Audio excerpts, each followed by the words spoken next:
pitié. On acclame très très fort le Seigneur.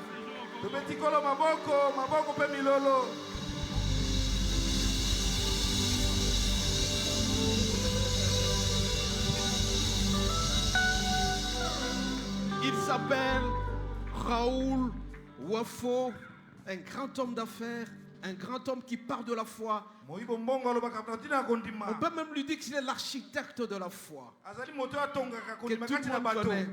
Pasteur, nous sommes très heureux de vous accueillir dans notre pays. En lingala, on dit Boyei, Bolamo. On acclame très très fort le Seigneur. Bienvenue.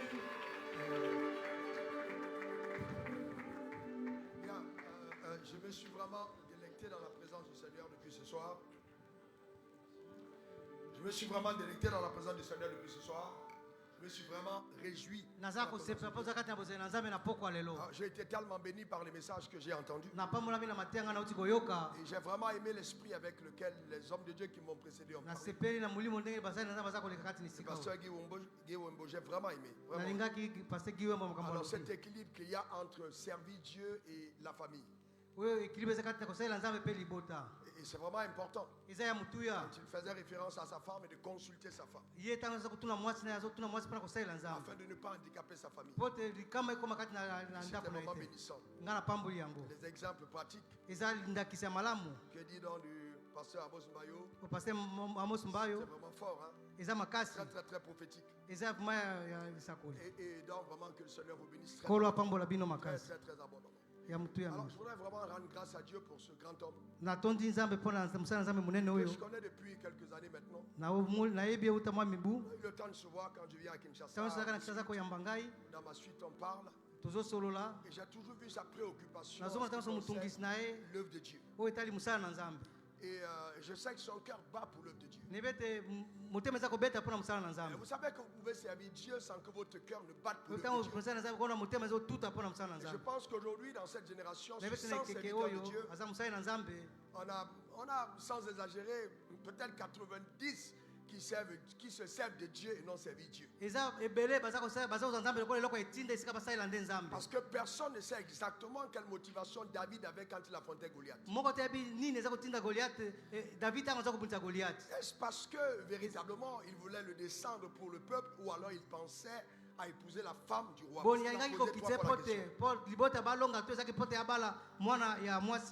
Mais si Dieu a dit que c'est un homme selon son cœur, c'est que vraiment il était attaché aux intérêts. Donc vraiment je suis très heureux et content d'être là. Nous sommes en plein programme à l'église. Et dans mon principe de pasteur, l'œuvre de Dieu est une priorité. Depuis que je suis pasteur à plein temps, c'est-à-dire sur une église, depuis 2007, je n'ai jamais abandonné le culte, même en semaine, pour aller signer un contrat d'affaires. Parce que pour moi, je connais la priorité rattachée à mon appel. On est tous des sacrificateurs et des rois, mais je suis d'abord sacrificateur avant d'être roi. Et je sais ce que Dieu m'a dit. Et la raison de ma royauté, c'est pour soutenir la sacrificature. Le mandat divin rattaché à mon existence. Et réussir sa vie aura consisté à atteindre l'objectif de Dieu. C'est la raison pour laquelle j'ai sacrifié le restant de mes jours. Je suis donc venu servir cet homme. Servir la vision que Dieu lui a confiée au travers de mes deux interventions. Servir le peuple congolais que j'aime tant. En fait, je dis dans l'âme, je suis un Congolais. C'est très sérieusement. Très très sérieusement. Si vous m'observez, vous voyez que j'agis comme un Congolais. Mais avec l'âme d'un citoyen du royaume des cieux. Transformé par sa parole. Ce pays est un grand pays. Ce pays est un beau pays. Après le ciel, l'endroit le plus riche s'appelle la RDC. C'est un pays béni. Acclame très fort le Seigneur pour ce pays. C'est un grand pays. Et ce sujet que nous abordons est d'une importance extrêmement capitale. Avant de prier, je voudrais vous dire que l'une des sérieuses erreurs que nous avons commises, une des sérieuses erreurs que nous avons commises en tant qu'Église, c'est que nous avons focalisé notre message pour préparer les gens à aller au ciel. Alors que nulle part dans la Bible, Jésus n'a préparé les gens à aller au ciel. Il a plutôt préparé ses disciples à déplacer le ciel sur la terre.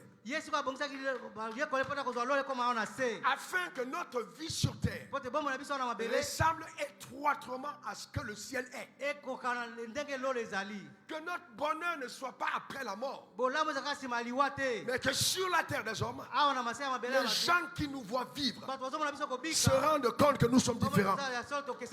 Notre cœur, nos motivations, le battement de notre être, nous sommes différents vis-à-vis de l'argent, vis-à-vis des responsabilités, vis-à-vis des humains. Nous sommes différents. Et c'est ce qui fait de nous des ambassadeurs de Dieu. Nous défendons des valeurs qui ne sont pas terrestres. Nous vivons avec une fréquence qui n'est pas de la terre, mais qui est d'en haut. Et c'est pourquoi nos vies émerveillent nos semblables. Et donc, frères et sœurs, nous allons vivre le ciel sur la terre. Nous allons commencer à vivre le ciel sur la terre. Chacun d'entre nous, je lève ma main droite vers le ciel. Je déclare établi que toute parole qui a été prophétisée sur cette autel, Dieu soutient cette parole pour que ta vie bascule à un autre niveau. Au nom suprême de Jésus, la parole de Dieu contient la vie. C'est la vie. Et la Bible dit, parce que Élisée marchait avec Élie. Et Élie parlait. Et Élisée l'écoutait. Le char de feu est descendu. Il y a des choses qui arrivent parce que tu écoutes la parole. Il y a de l'onction dans la parole. Il y a la vie dans la parole. La parole est puissante. La parole est puissante. La parole que tu vas entendre va bouleverser ton être. Et un homme de Dieu n'est pas homme de Dieu. Il n'est pas un homme de Dieu parce qu'on l'a ordonné. Il est un homme de Dieu parce que les entités spirituelles accompagnent son ministère. Ah oui, c'est ce qui fait un homme de Dieu. Ce n'est pas le fait de parler, c'est la capacité. Quand on parle depuis les trônes, les dignités, l'autorité dans les cieux, quelque chose se passe. Parce que la terre a fait mention d'une vérité. D'une vérité. La terre a fait mention d'une vérité. Au travers de la bouche de l'homme. Que Dieu bénisse ton âme. Que Dieu bénisse ton être. Salut le roi ou la reine qui est à côté de toi. Dis-lui bienvenue à un endroit où la gloire de Dieu est manifeste. Amen. Salut le roi qui est à côté de toi. Salut la reine. Amen. Gloire à Jésus. Encore merci. Merci beaucoup, pasteur. Bienvenue. Merci à ton épouse aussi. Quelle générosité. J'ai vraiment aimé ce qui a été fait tout à l'heure pour son anniversaire. Quelle grâce. On acclame encore le Seigneur. Merci beaucoup. Amen. Joyeux anniversaire encore. C'est un privilège. Mesdames, Mesdemoiselles et Messieurs, s'il vous plaît, tenez-vous debout. Tenez-vous debout. Jusqu'à dans la salle, faites un effort de vous tenir debout. Alors, vous savez, quand on est dans la maison de Dieu, il y a un ordre prophétique. S'il n'y a pas d'ordre, il n'y a pas de visitation. Quand on dit tenez-vous debout, eh bien tenez-vous debout. C'est très important. Même si tu as mal au pied, en obéissant à la parole, quelque chose se passe dans ton cœur. Parce que tu as voulu te tenir debout. C'est ce que la parole de Dieu fait. Nous allons prier. Je vais être bref parce que nous avons déjà écouté intellectuel de chacun. Parle et instruis. Parle et instruis. Parle et guéris. Parle et relève. Parle et distingue. Parle et fais du bien à ton peuple. Merci Seigneur. Donne-moi la capacité de t'être extrêmement sensible et d'aller, éternel Dieu de gloire, à la cadence de la vérité prophétique. Afin que ton nom soit béni. Merci Seigneur pour tout ce qui va accompagner cette parole. Transformation intérieure, miracle financier, guérison de corps, changement des situations sociales. Je veux te rendre grâce, la restauration des familles, la joie et la paix dans les cœurs, l'espérance dans l'âme. Que ton nom soit béni. À ton honneur, au nom suprême de Jésus. Amen. Amen. Amen. Amen. Amen. Ta manière de dire Amen, maman, demande-toi bon Amen. Amen. Amen. Alors, lève ta main droite vers le ciel. La Bible dit qu'ils l'ont vaincu à cause du sang de l'agneau et à cause de la parole de leur témoignage. Nous croyons. C'est pourquoi nous parlons. La foi appelle les choses qui ne sont pas comme si elles étaient. Lève ta main droite vers le ciel. Alors moi je vais parler en français. Et ceux qui parlent en français répètent après moi. Donc après il va parler en lingala. Et ceux qui parlent en lingala, tu lèves ta main droite et tu dis: mon Père, mon Dieu, me voici dans ta présence. Mon cœur est attentif à ta parole. Je déclare et établis que moi je suis un enfant de Dieu. Je suis né de Dieu. Je suis né d'en haut. C'est pourquoi je déclare que sur la terre des hommes, je vivrai le type de vie que le ciel m'a réservé.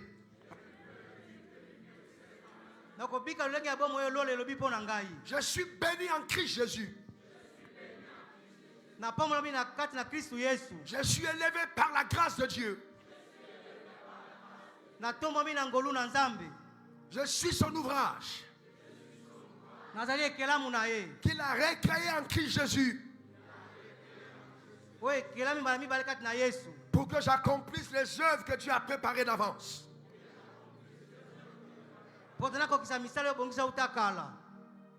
Je ne quitterai pas la terre dans le déshonneur.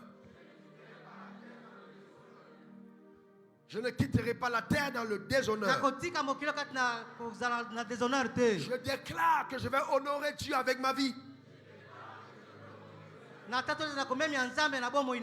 Et je n'accepte aucune limitation.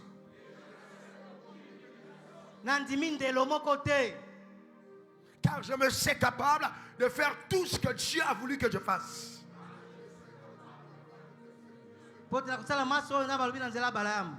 Je suis immensement béni. Je suis riche. Je ne suis pas pauvre. Je suis fort. Je ne suis pas faible. Je suis consacré à Dieu. Je ne suis pas charnel. Car la main de Dieu est sur ma vie. Et j'ai pris la décision de faire sa volonté. Au nom suprême de Jésus. Dis Amen 3 fois. Amen. Amen. Acclame très fort, très fort ton Créateur. Et bien, vous pouvez vous asseoir. Excellence, mesdames et messieurs. Avoir grade et qualité, que le Seigneur vous bénisse. Alors, le thème est vraiment important. Et à mon sens, je pense que l'Église devait de plus en plus en parler quand nous parlons d'investissement dans l'œuvre de Dieu. Et on ne peut pas parler d'investir dans l'œuvre de Dieu si nous ne comprenons pas déjà ce que c'est que son œuvre. Et comme je disais tout à l'heure, l'un des pièges de la religion, Que la religion nous tend, l'un des pièges que la religion nous tend tous les jours, c'est de circonscrire notre vie simplement à l'église. Alors que Jésus a dit, vous êtes la lumière du monde. On n'allume pas une lampe pour la mettre sous la table, mais sur la table, afin qu'elle brille. Donc Dieu veut faire de chacun d'entre nous une référence sociétale. Pas simplement quelqu'un qui est une référence de l'église, dans l'église, mais une référence sociétale. Donc cette compréhension est essentielle. Parce que quand nous parlons de l'œuvre de Dieu, pour aller plus rapidement, c'est de retrouver le mandat initial pour lequel Dieu a créé l'homme et l'a placé sur la terre. Dieu a créé l'homme. Genèse 1, verset 26, 27, 28. Genèse 28. Genèse 28, 26 à 28. Et il dit, faisons l'homme à notre image, selon notre ressemblance, et qu'il domine sur le poisson de la mer, sur les oiseaux du ciel, sur le bétail, et sur toute la terre, et sur tous les reptiles qui rampent sur la terre. Dieu le créa à l'image de Dieu. Il créa l'homme et la femme. Ensuite, Dieu les bénit. Et Dieu leur dit, soyez féconds, multipliez, remplissez la terre, et l'assujettissez, et dominez sur les poissons de la mer, sur les oiseaux du ciel, et sur tout animal qui se met sur la terre. Dans le mandat divin, le mandat de Dieu était un mandat de domination. Donc Dieu a voulu que l'homme domine. Que l'homme domine. Ça veut dire que la présence de cet homme, qui n'avait pas de père dans la chair, qui avait pour père Dieu, et son mandat sur terre était un mandat de domination. On ne parle pas de domination sans résistance. Il y avait une résistance, sinon on ne lui a pas demandé de dominer. Et cette domination, c'est parce qu'il y avait la présence dans le jardin d'Éden de notre royaume qui avait précédé l'avènement de l'homme. Quand vous lisez bien la Bible, depuis Genèse 1, 2, 3, la Bible dit qu'il y avait des ténèbres à la surface de la Bible. Et c'est ainsi que Dieu dit que la lumière soit et la lumière soit. L'homme devrait dominer parce qu'il y avait une résistance. Une résistance qui allait s'imposer sur la terre au travers des animaux. C'est pourquoi Dieu dit, domine sur les animaux. Bien que les animaux ont été créés par Dieu, certains d'entre eux bénis, les animaux aquatiques, les animaux marins, mais les animaux terrestres, quand vous lisez bien la Bible, n'ont pas été bénis au commencement. Et Dieu a béni les animaux marins. Il n'a pas béni les terrestres. Parce que dans sa préséance, il savait que la chute de l'homme passerait par un animal terrestre. Et il ne pouvait donc pas maudire ce qu'il aurait béni au préalable. Donc il s'est tu, il n'a pas béni. Parce qu'il savait qu'il allait maudire. Donc il n'a pas béni.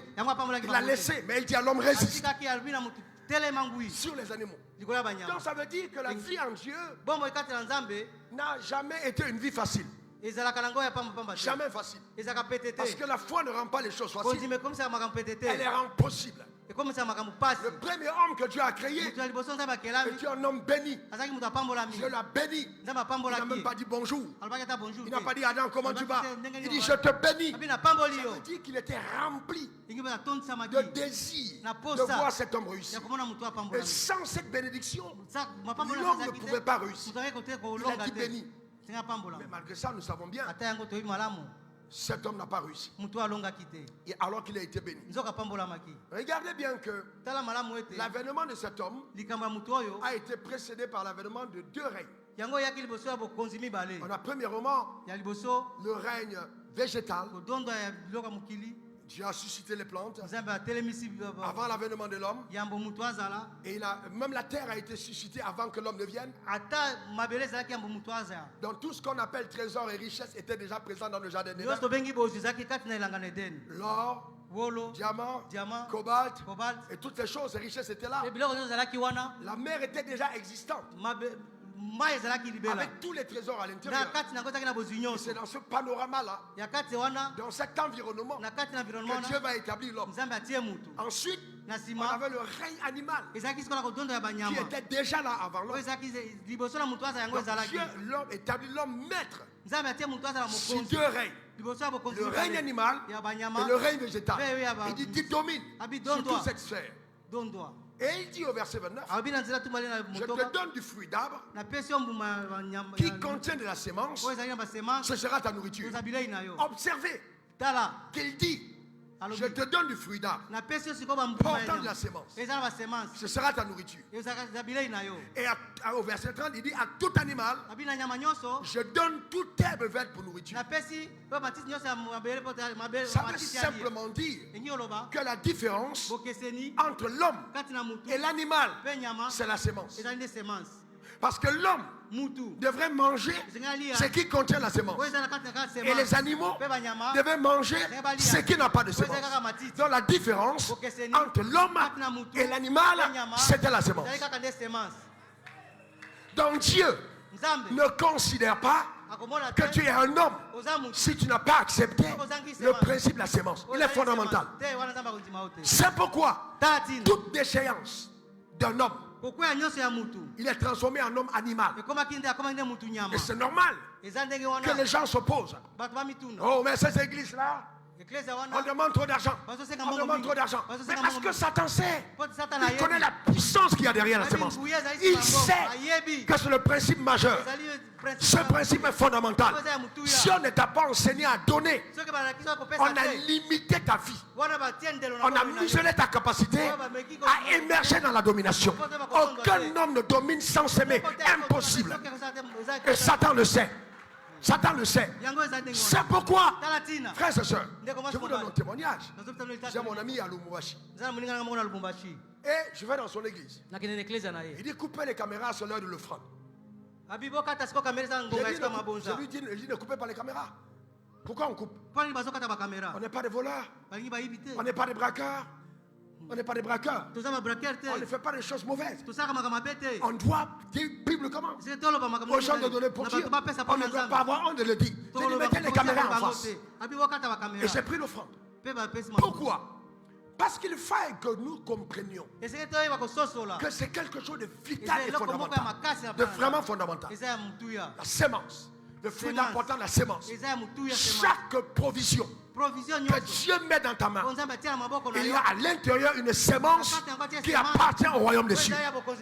Il n'y a que les animaux qui mangent leur salaire avec leurs fruits, avec leurs sémences. Parce que le salaire, c'est le fruit de ton travail.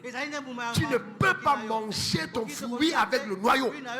Ça va te causer des problèmes d'indigestion. Tu auras des problèmes. Tu auras des problèmes. Certains des problèmes que vous avez ne viennent pas de Satan. Ça vient du fait que vous mangez vos dîmes. Vous mangez vos offrandes. Il y a une constipation spirituelle, une diarrhée spirituelle, un mal-être spirituel.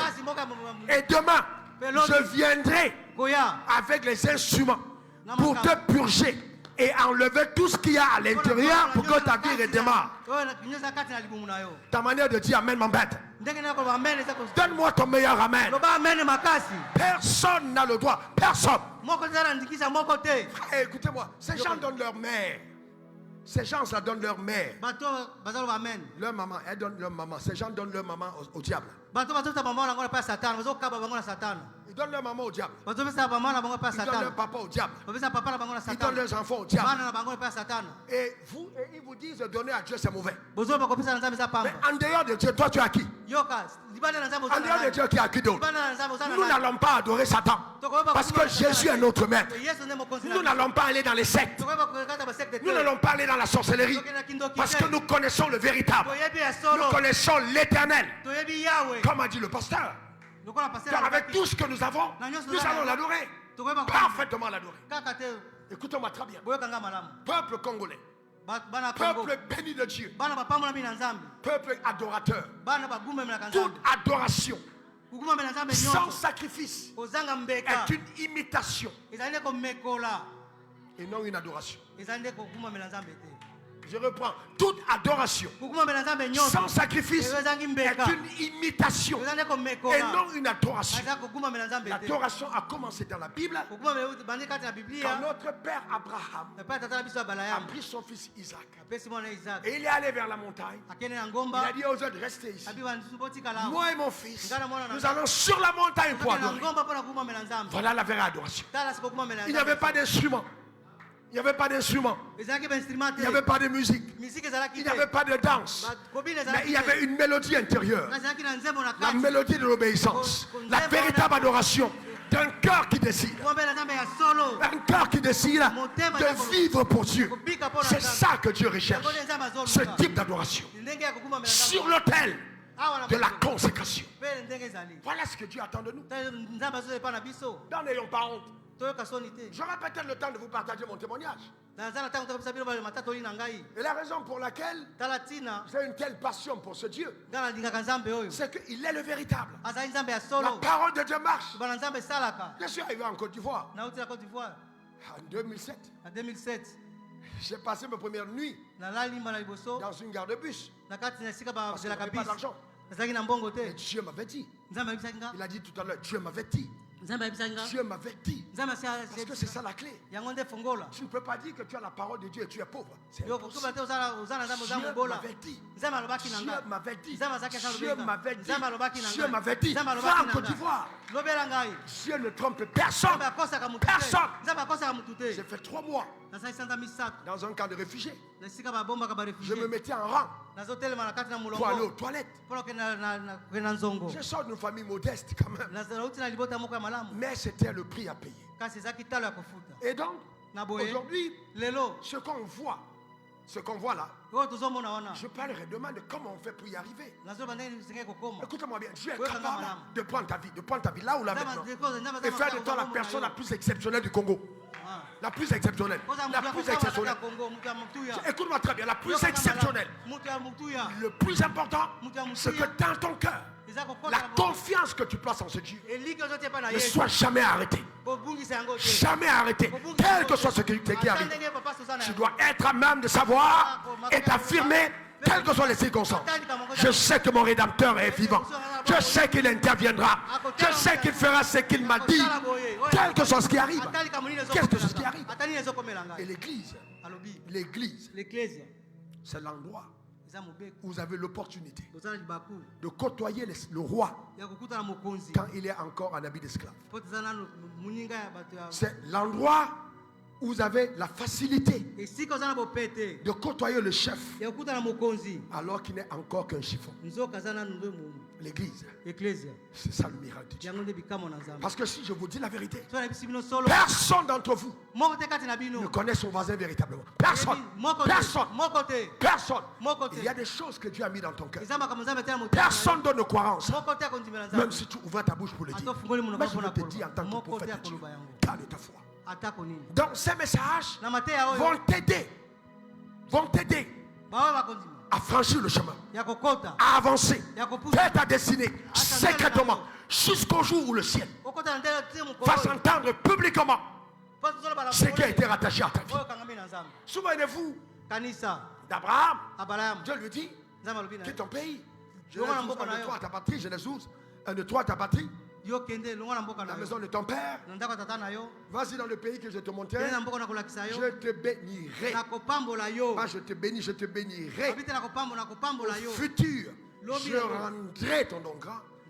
Je ferai de toi une source de bénédiction. Et toutes les nations de la terre seront bénies après toi.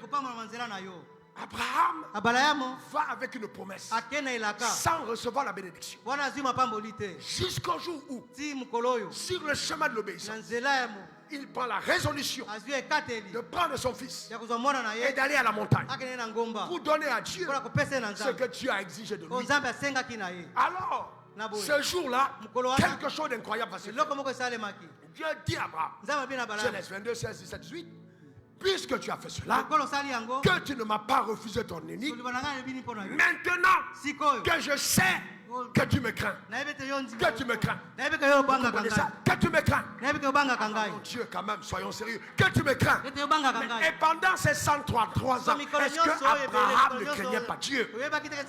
Comment un homme qui a marché avec Dieu si longtemps? Dieu dit, c'est maintenant que je sais que tu me crains. Je peux prêcher la sanctification avec un cœur de convoitise. Je peux me tenir sur l'autel et parler de se mettre à part avec un cœur qui n'est pas dédié. Sa seule évidence, je vous dis la vérité, j'ai été à l'extrême de la pauvreté et par sa grâce, je suis allé de l'autre côté. Je vais vous dire en conclusion que vous ne connaissez jamais un homme quand il n'a pas l'argent. Jamais. Vous ne connaîtrez jamais un homme quand il n'a pas accédé à certains postes. Impossible.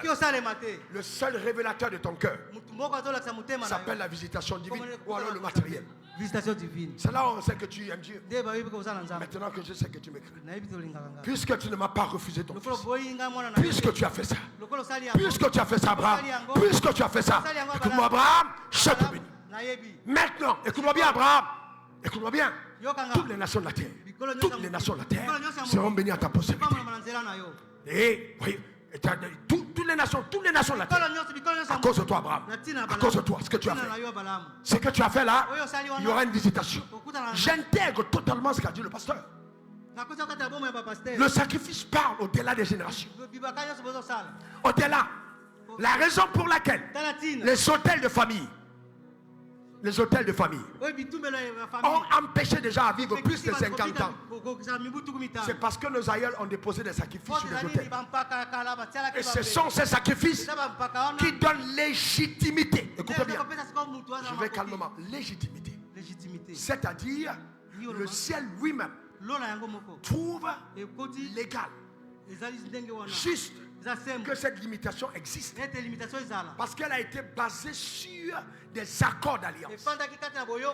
Et comme Dieu ne viole pas les alliances, aussi longtemps qu'elles ont respecté les principes et les états qui conditionnent une alliance, le ciel même s'aligne derrière l'alliance.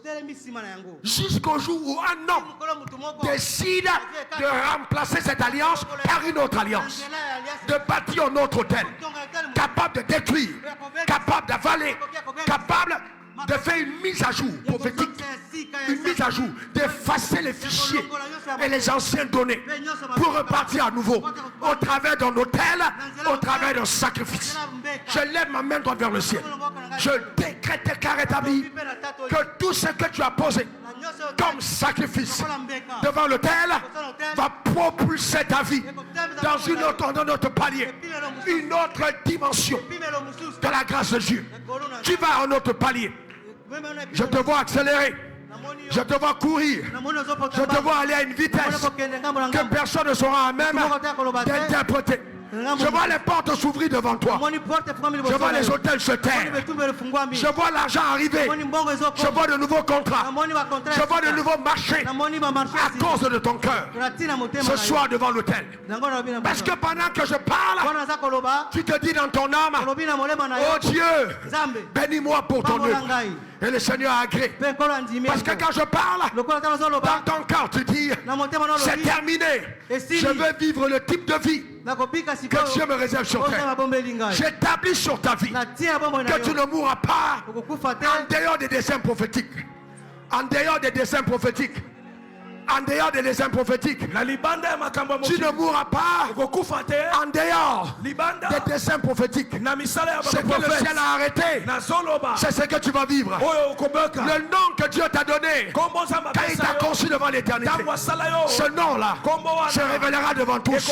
Personne ne t'arrêtera. La gloire de Dieu descend sur ta vie maintenant pour paramétrer ta vie dans une autre dimension et faire taire par la puissance de Dieu toute forme de réclamation diabolique. Ta vie décolle.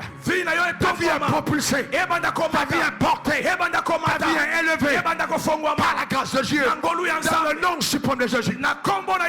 Et toute cette parole, le dernier échec de ta vie, c'est celui qui était arrivé avant. C'est le dernier. Le dernier échec de ta vie, c'est celui qui était arrivé avant, qui ne sera plus jamais. Plus jamais. Après ce programme, le chapitre de la victoire s'établit dans ta vie. Les gens s'étonneront quand ils te verront, quand ils te regarderont. Ta mère dira c'est pas possible, ce n'est pas mon enfant, ce n'est pas lui, car la gloire de Dieu est en train de t'amener à un autre niveau. Tu ne mourras pas de la mort, de la honte, de la déception. Ce n'est pas possible. Tu ne seras pas un sujet de déchéance. Mais la gloire de Dieu est sur ta vie. Je déclare et je t'avis que tu n'es pas venu sur terre accompagner les autres. Oh non, tu n'es pas venu accompagner les autres. Dieu n'est pas simplement le Dieu d'Abraham, le Dieu d'Isaac, le Dieu de Jacob. Ils sont morts. Ils sont morts. Et Dieu dit, je suis le Dieu des vivants. On ajoutera ton nom après celui de Jacob. On ajoutera ton nom. On dira le Dieu d'Abraham, le Dieu d'Isaac, le Dieu de Jacob et le Dieu de Raoufou.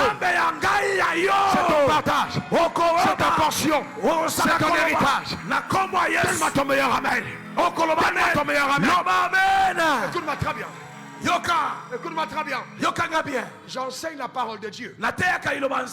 J'ai eu 8 visitations. En ce qui concerne la création des richesses. Et Dieu m'a dit, après la 8e, annonce à mon peuple. L'ange de la prospérité t'accompagne.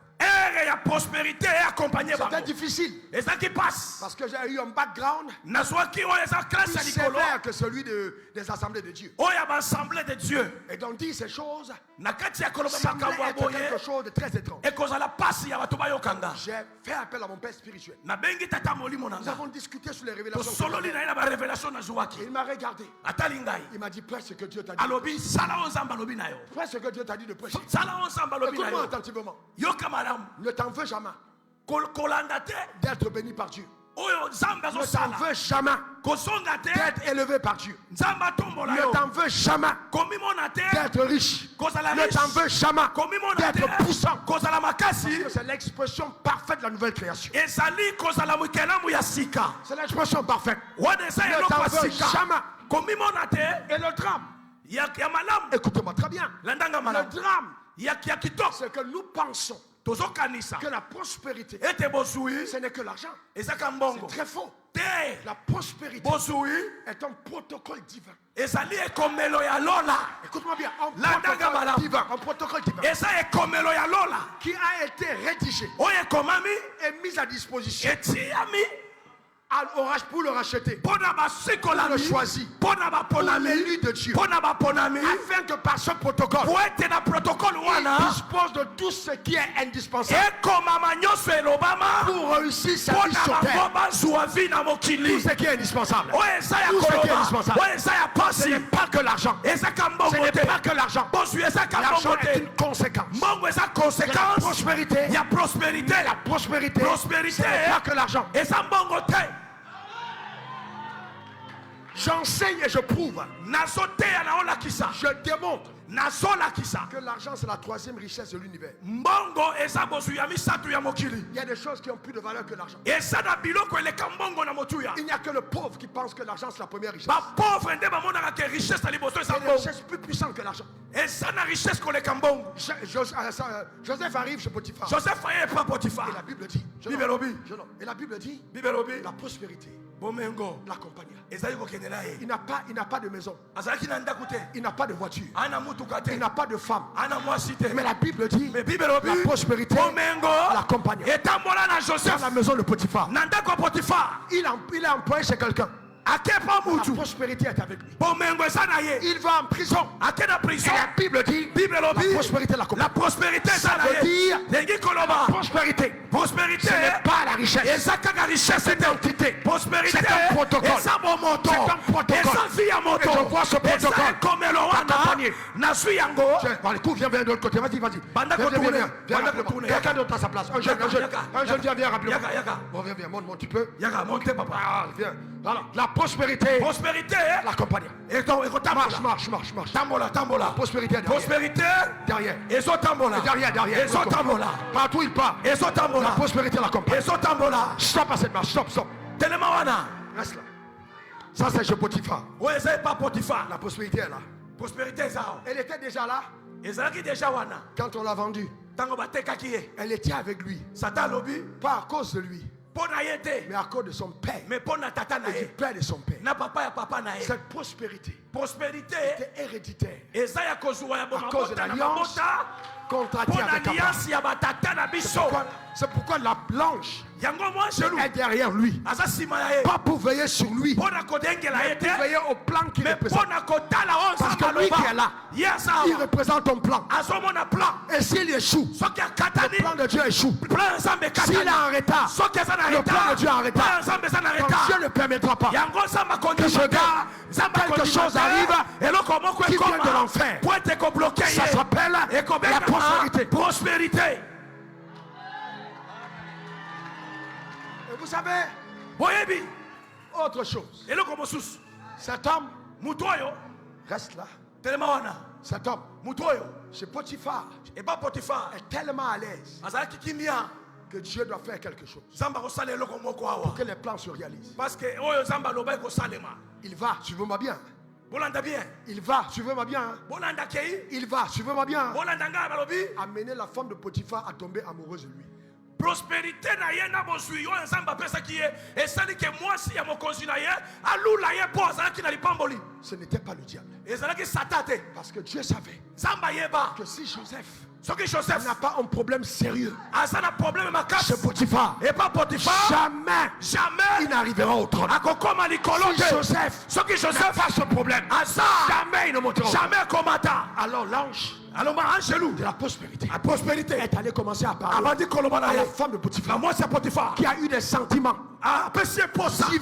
divins mais sataniques selon la loi, mais divin selon l'ordre prophétique, mais satanique selon la loi, mais divin selon l'ordre prophétique. Il y a ordre prophétique. Parce que cette conspiration devait sortir Joseph de chez Potiphar pour l'amener en prison.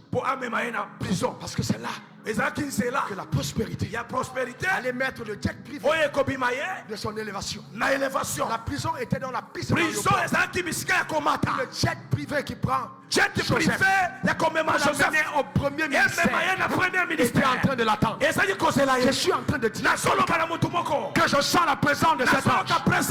Je sens la présence de cet ange. Je sens la présence de cet ange à cet endroit.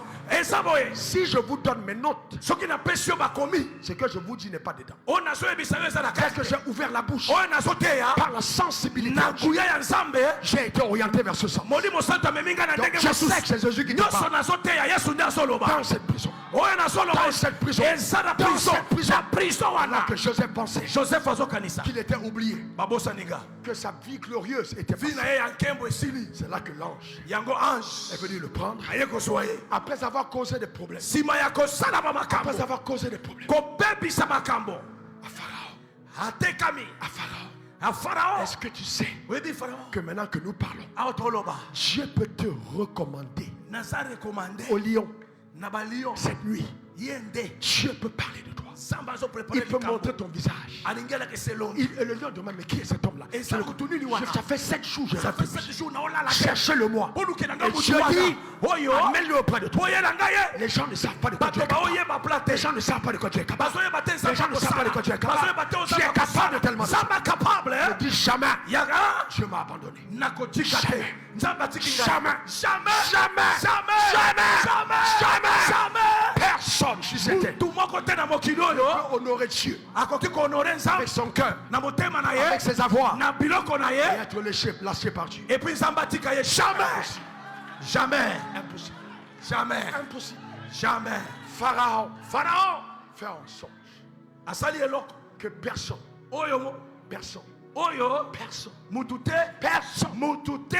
dans son empire autour de lui ne soit à même d'interpréter. Qu'est-ce qui s'est passé? L'ange de la prospérité a bouché les fréquences de la réflexion. Il a bouché les fréquences. Il n'y a plus de connexion au réseau de l'intelligence. Personne ne comprend rien. Seul Joseph a le véritable réseau. Mais il est en prison. On dit allez le chercher. Allez le chercher. Joseph, le jour qu'il sort, la preuve qu'il savait qu'il ne revenait pas, c'est qu'il s'est rasé. Il s'est rasé. Il est revenu dans le protocole royal. Il savait que ce n'était pas poli de venir devant le roi avec la barbe. Il a coupé la barbe. Il s'est rasé. Il a changé de vêtements. Et en lui, il savait qu'il sort de là. Il ne revient plus jamais. Je suis en train de te dire, tu sors de là et tu ne reviens plus jamais. Au nom suprême de Jésus. Donne-moi ton meilleur amen. Donne-moi ton meilleur amen. Le Dieu que nous servons. Le Dieu que nous servons est tellement puissant. Tellement puissant.